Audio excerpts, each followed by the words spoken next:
ഒരു നുണുങ്ങു ദുഃഖത്തിൻ്റെ വഴിത്തിരിവിൽ വന്നു ഞാൻ. തളർന്നു വീണൊരു നിഴൽ മാത്രം താങ്ങായി നടന്നു ഞാൻ. തളിച്ച സൂര്യനെ കണ്ടു തത്താശ്രു പൊഴിച്ചു ഞാൻ അഞ്ജിത സജീവൻ, കടമ്പൂർ ഹയർ സെക്കൻഡറി സ്കൂളിലെ 10ാം തരം വിദ്യാർത്ഥിനിയാണ്.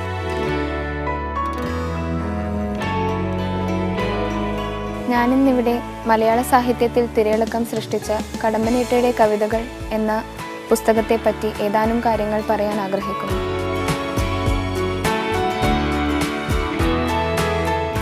താൻ ജീവിക്കുന്ന കാലഘട്ടത്തെ അനിവാര്യമായൊരു സ്ഫോടനം കാത്തു നിൽക്കുന്നുണ്ടെന്നും തൻ്റെ കവിതാശരങ്ങൾ ഉപയോഗിച്ച് അതിനെ തുടച്ചു നിൽക്കാനും അദ്ദേഹത്തിന് സാധിച്ചു.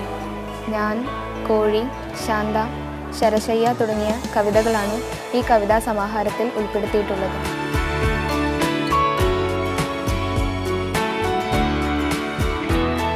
തള്ളക്കോഴി പറഞ്ഞു തുടങ്ങി കൊക്കോ കൊക്കോ, കൊക്കിനുള്ളിലുടക്കിയതെന്തേ കൊത്തി വിഴുങ്ങിയ മുള്ളോ, ഉള്ളിലുണങ്ങാത്ത നോവിൻ്റെ കണ്ണിൽ ഊറിയ നീറുന്നീരോ, കൊത്തിച്ചിക്കിച്ചികഞ്ഞിട്ട കൊത്തിൽ കൊത്തിത്തുള്ളി നടക്കുന്ന കുഞ്ഞിന് തള്ളക്കോഴി പറഞ്ഞു കൊടുത്തു.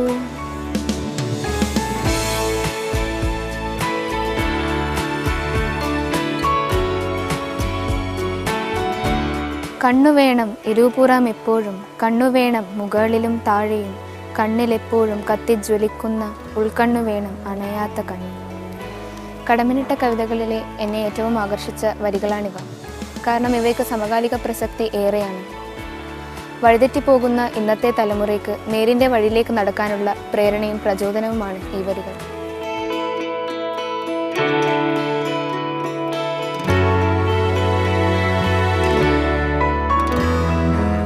ഭാഷയുടെ ലാവണ്യവും ലാളിത്യവും കടമ്പനിട്ട കവിതകളുടെ പ്രത്യേകതയാണ്. അതുകൊണ്ട് തന്നെ കൂട്ടുകാർ തീർച്ചയായും ഈ പുസ്തകം വായിച്ചിരിക്കണം.